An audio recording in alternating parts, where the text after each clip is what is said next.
What happens when society's most vulnerable people disappear and no one notices? When addiction, poverty, and marginalization create perfect hunting grounds for a predator who understands exactly which lives are deemed disposable. Between 1995 and 2001, women vanished from Vancouver's downtown Eastside at an alarming rate. They were sex workers, many struggling with addiction, most Indigenous or from other marginalized communities. For years, their disappearances were dismissed, minimized, blamed on their lifestyle choices. But these women weren't just disappearing. They were being systematically hunted by a man who had calculated precisely which victims society would fail to protect. A man who understood that his victims' vulnerability wasn't just tragic, it was useful. Intent. It's what separates accident from murder, predation from opportunity, evil from circumstance. And in this case, intent reveals something far more disturbing than one man's violence. The question isn't how Robert Pickton killed 49 women. It's how he knew he could get away with it for so long, and why he was right. On February 22, 2002, Royal Canadian Mounted Police executed a search warrant at Pickton Farm in Port Coquitlam, British Columbia. They were looking for illegal weapons. What they found would expose one of Canada's most prolific serial killers and reveal a devastating failure of law enforcement, social services, and society itself. Robert Pickton, a pig farmer, had been systematically murdering women from Vancouver's downtown Eastside for nearly a decade. The victims were primarily Indigenous women, sex workers, and women struggling with addiction, populations that had been repeatedly failed by systems meant to protect them. The farm sat on 14 acres of property that Pickton shared with his brother Dave and sister Linda. Located about 30 kilometers east of Vancouver, it had become an infamous party destination where drugs, alcohol, and violence were commonplace. But beneath the chaos of these gatherings, something far more sinister was happening.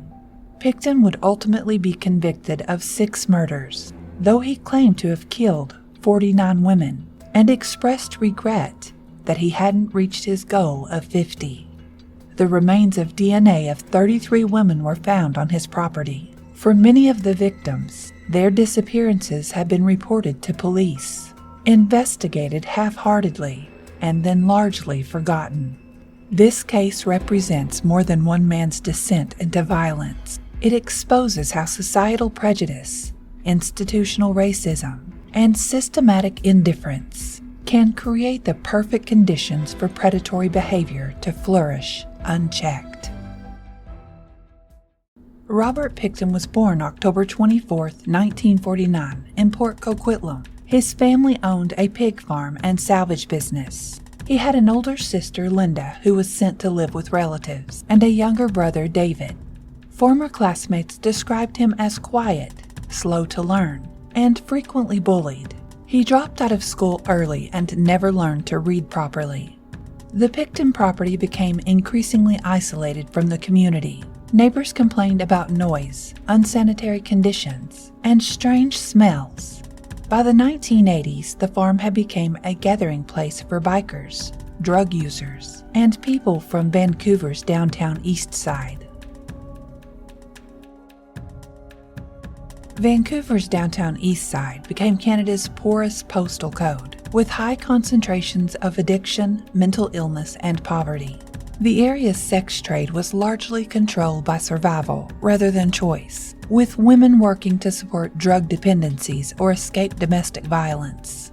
Police statistics show that Indigenous women, who represented a disproportionate number of downtown Eastside sex workers, faced violence at rates far exceeding the general population. Yet missing persons cases involving these women were often given low priority.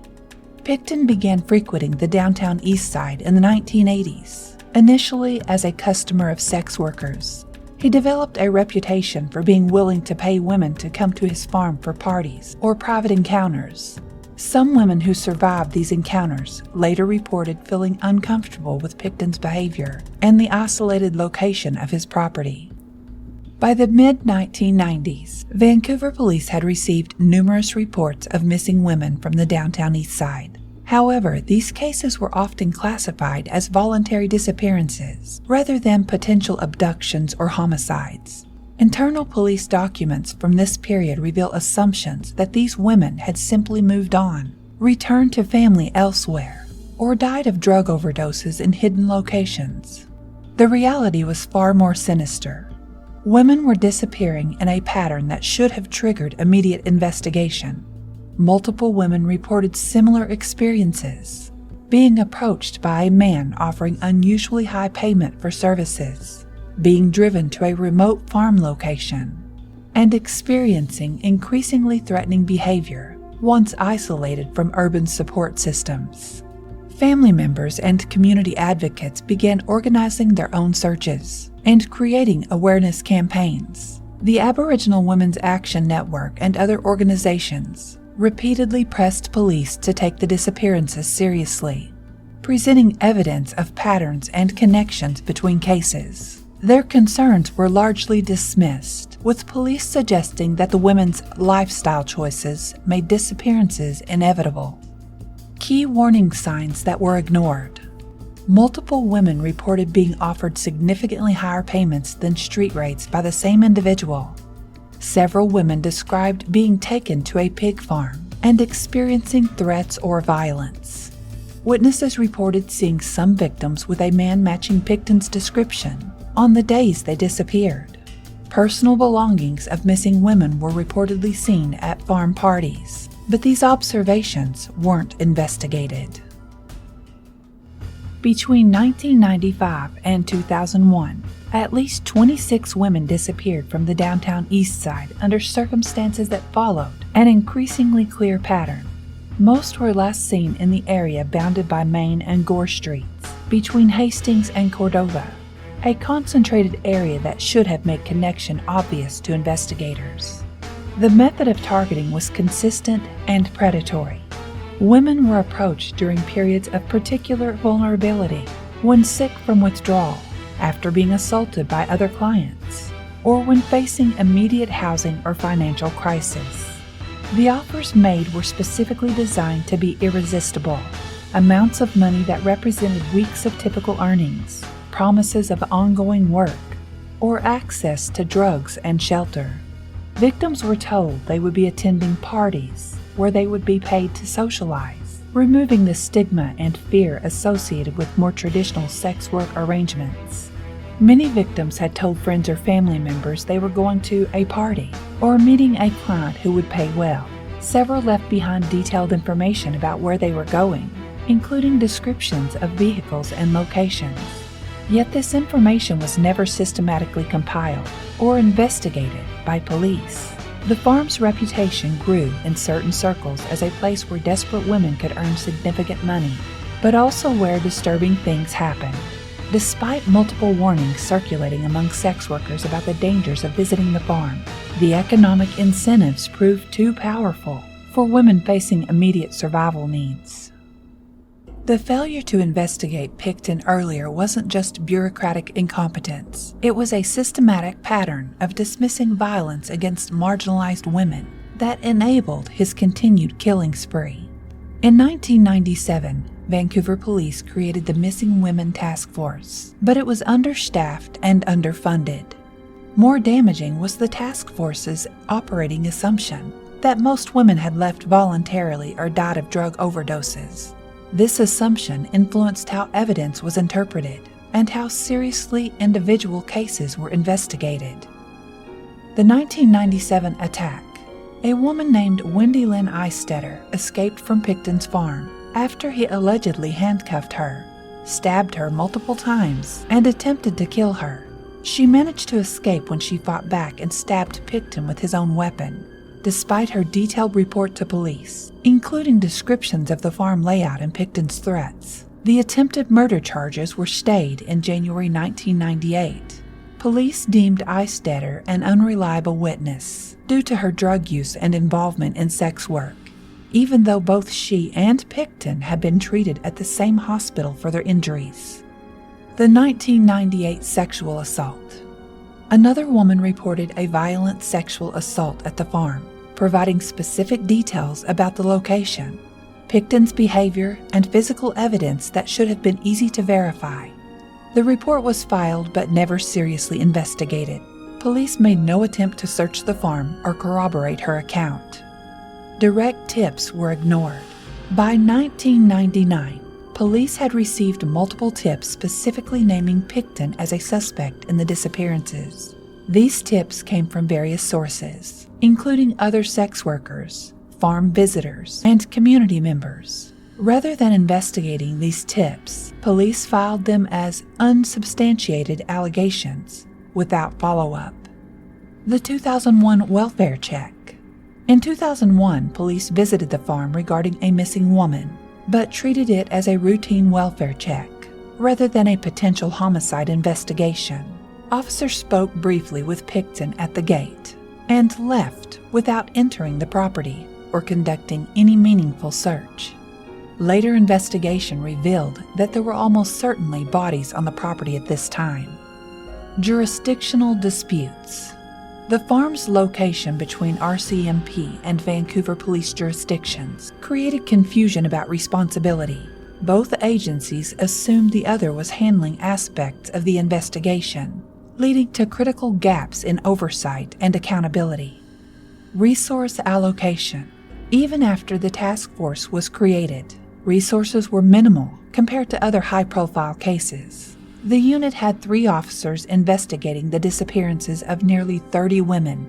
By contrast, individual missing persons cases involving middle-class victims routinely received more resources and attention. Evidence preservation failures. When women did report attacks at the farm, police failed to preserve evidence properly.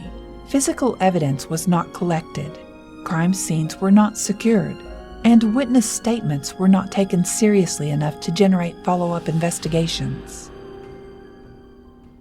On February 5, 2002, police executed a search warrant at Pickton's farm for illegal weapons possession, a charge unrelated to the missing women. During this search, they discovered personal belongings belonging to missing women, including identification, jewelry, and clothing. The search was expanded, and on February 22, 2002, Pickton was charged with the murders of Serena Abbotsway and Mona Wilson. As the investigation continued, charges were added for 4 more women: Jacqueline McDonald, Diane Rock, Heather Bottomley, and Andrea Joisbury.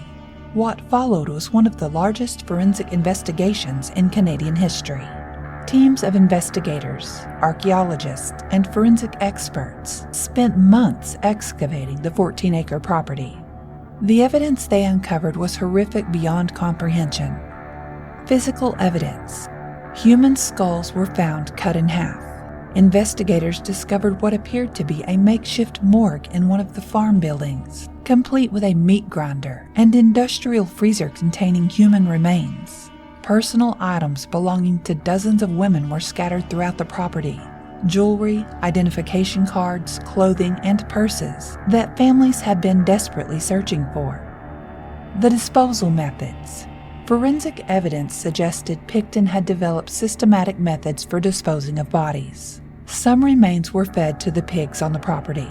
Others were dismembered and buried in various locations across the 14 acres. Most disturbing was evidence suggesting that some human remains had been mixed with pork products and distributed through Pickton's legitimate meat business, meaning unknowing customers may have consumed human flesh. The kill site. Investigators identified what they believed was Pickton's primary killing location, a mobile home on the property where blood evidence, restraints, and other forensic indicators suggested multiple murders had taken place. The trailer contained a bed with restraining mechanisms and evidence of prolonged violence. Trophies and documentation. Like many serial killers, Pickton kept mementos. Investigators found cameras, videotapes, and photographs that documented his crimes. Some evidence suggested he had recorded the murders themselves, though these recordings were used as evidence and their contents never publicly disclosed, out of respect for victims' families. The investigation cost an estimated $70 to $102 million. Various sources cite different amounts, and involved over 200 investigators working around the clock. Despite the extensive search covering every inch of the property, many victims' remains were never fully recovered. Some families never received bodies to bury, adding another layer of trauma to their devastating loss. Before examining the psychology behind these crimes, we must honor the women whose lives were stolen. Each victim had dreams, relationships, and inherent worth that extended far beyond the circumstances that made them vulnerable to Pickton's predation. Serena Abbotsway was 29 years old when she disappeared in August 2001. Born in Calgary, she was a member of the Buffalo Lake Métis settlement. Serena had struggled with addiction but was working toward recovery. She was a mother who loved her children deeply and who had been trying to rebuild her life when Pickton murdered her.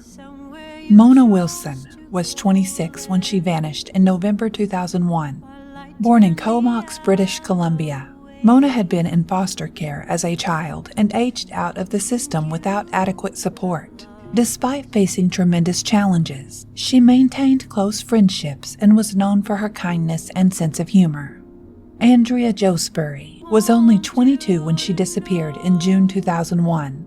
Born in Surrey, Andrea had been sexually abused as a child and struggled with the trauma throughout her life. She had a young son whom she loved fiercely. Friends remembered her as intelligent and artistic, with dreams of creating a better life for herself and her child. Georgina Faith Papin was 34 when she was last seen in March 1999. Born in Surrey, Georgina was from the Saulteaux First Nation. She was a mother of 7 children who had been working in Vancouver's downtown Eastside to support her family.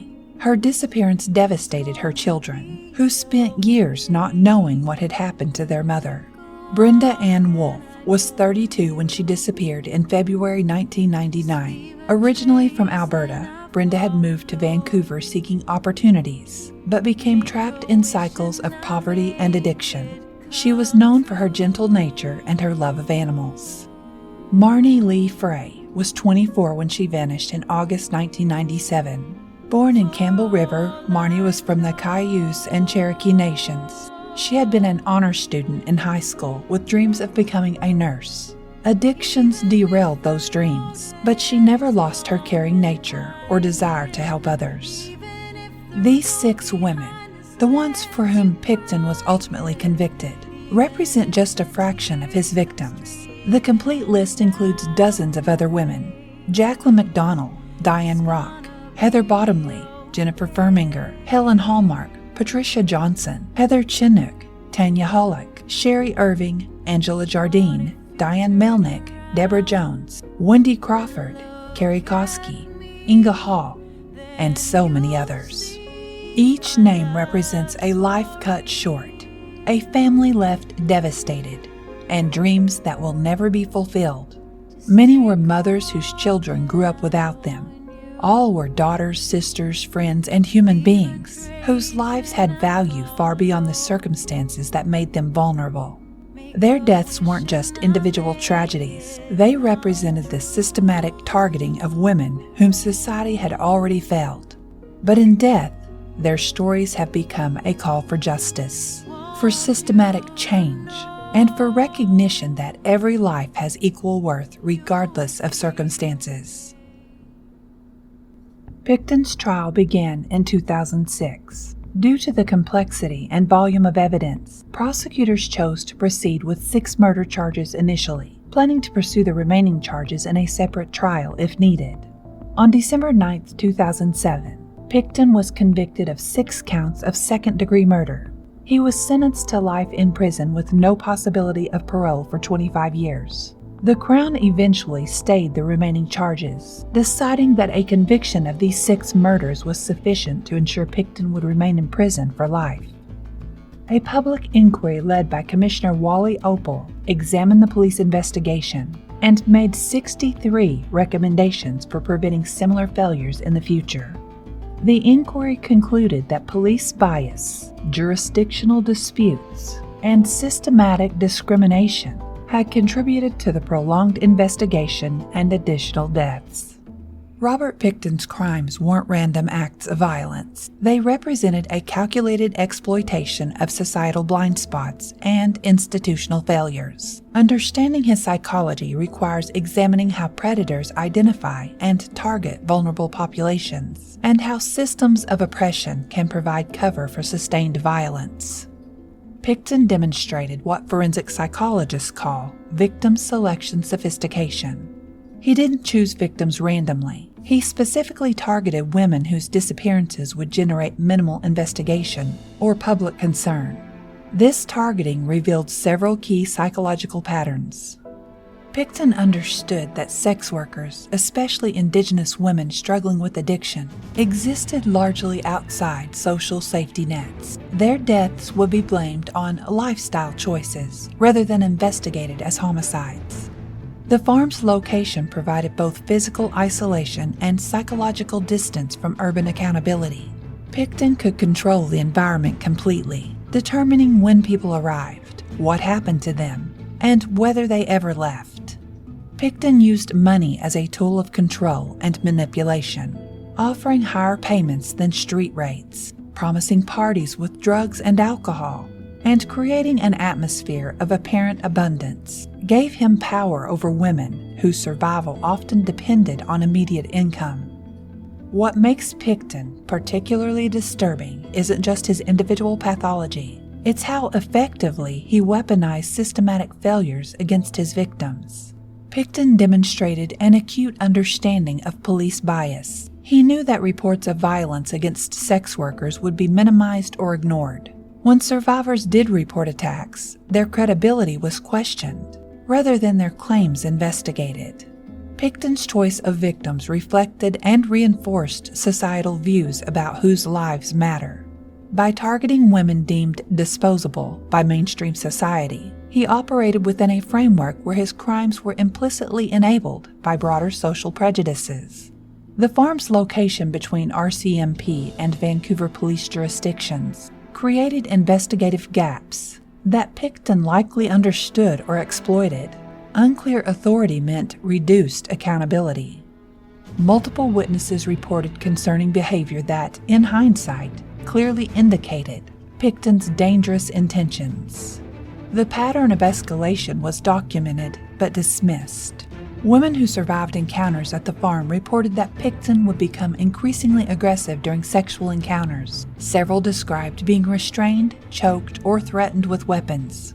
One survivor reported that Pickton had shown her a room filled with women's belongings and bragged about what had happened to their owners. Survivors described Pickton engaging in deliberate psychological manipulation designed to terrorize his victims. He would make comments about feeding women to pigs, show them areas where he claimed to have buried bodies, and describe in detail how he would dispose of them if they caused trouble. Pickton would test women's connections to support systems by asking detailed questions about who knew they were there, who would look for them if they disappeared, and how long it would be before anyone noticed their absence. Women with fewer connections became primary targets. Multiple witnesses reported that Pickton became increasingly controlling and aggressive over time. He monitored women's movements around the property, restricted their access to communication, and became hostile when anyone attempted to leave without permission. Several women reported feeling like prisoners during their visits to the farm.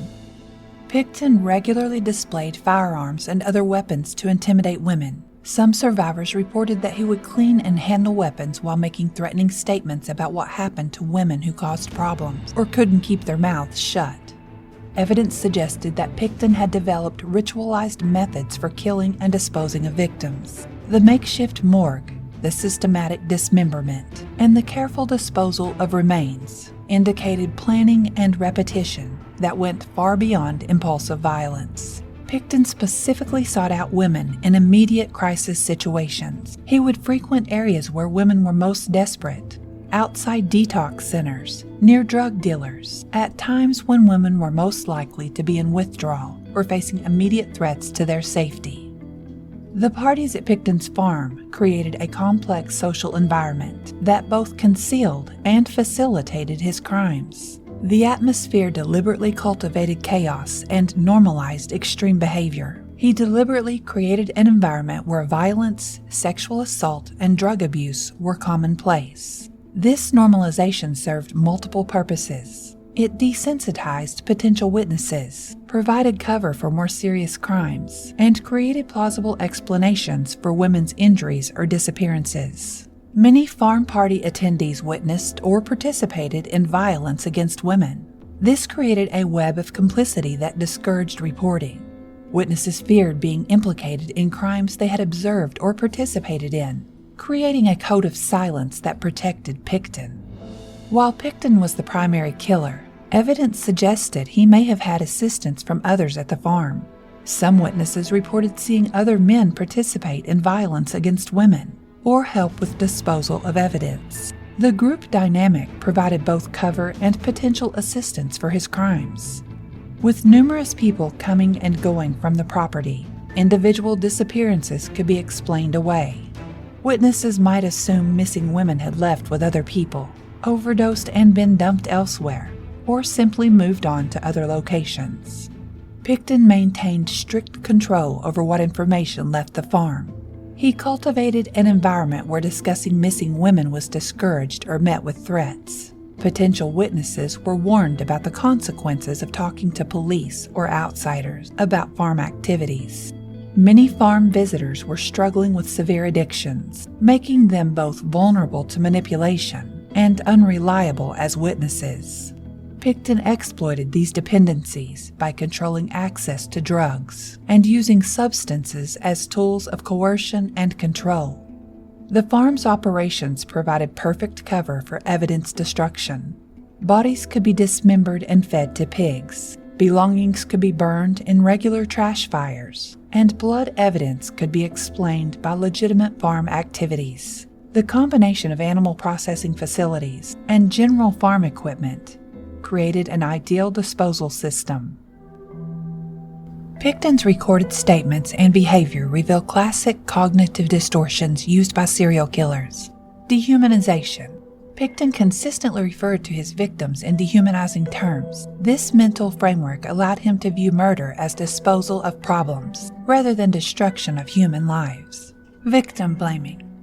Even after conviction, Pickton expressed no genuine remorse, instead focusing on his victims' drug use and sex work as somehow justifying their deaths. Grandiosity and control. Pickton's statement about wanting to reach 50 murders reveals a grandiose self-image. He viewed himself as powerful enough to determine who lived and died, seeing murder as an expression of ultimate control. Pickton's crimes cannot be separated from broader patterns of violence against Indigenous women in Canada. Indigenous women face murder rates significantly higher than other populations in Canada. Pickton's targeting of Indigenous women fit within this broader pattern of normalized violence. Women who were Indigenous, poor, addicted, and involved in sex work faced multiple forms of discrimination simultaneously. Pickton exploited each of these vulnerabilities strategically.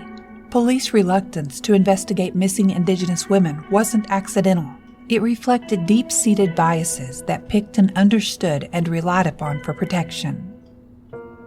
Robert Pickton's crimes were not random. He chose victims whom society had already failed to shield. In Canada, Indigenous women face disproportionately high murder rates, and those who are also poor, addicted, or involved in survival sex work face compounded discrimination. Pickton did not create their vulnerability. He studied it, depended on it, and built his predation model around it.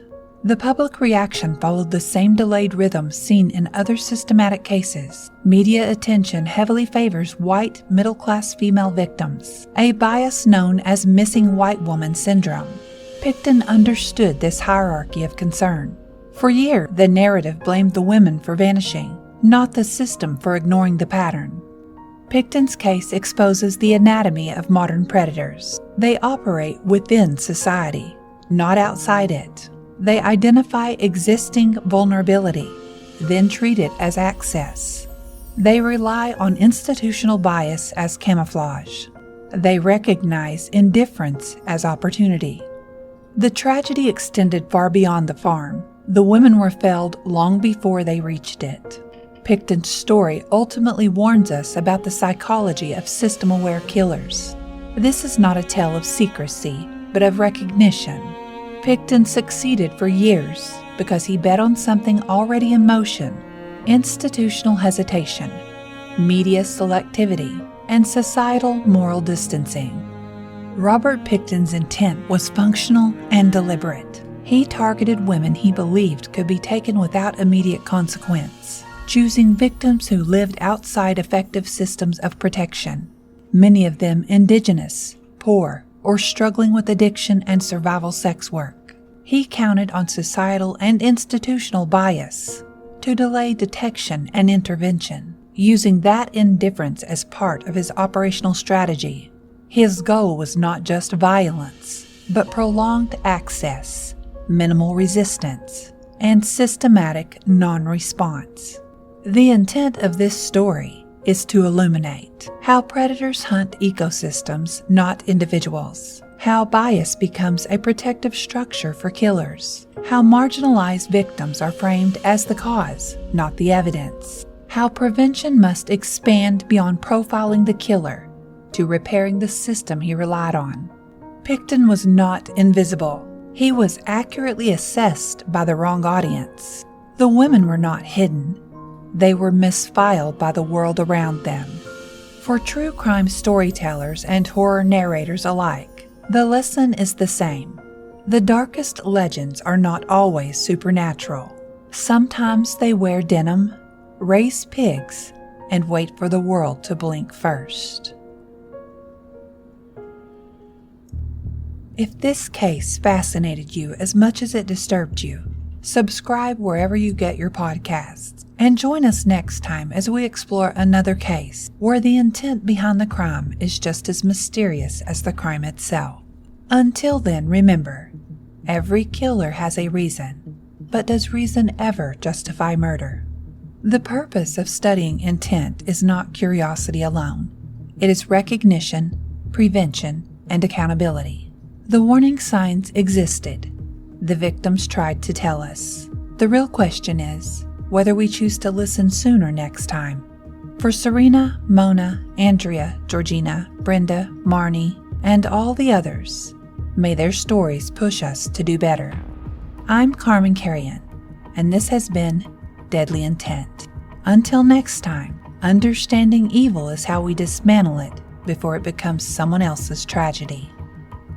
Note: Robert Pickton died in prison in May 2024 after being assaulted by another inmate.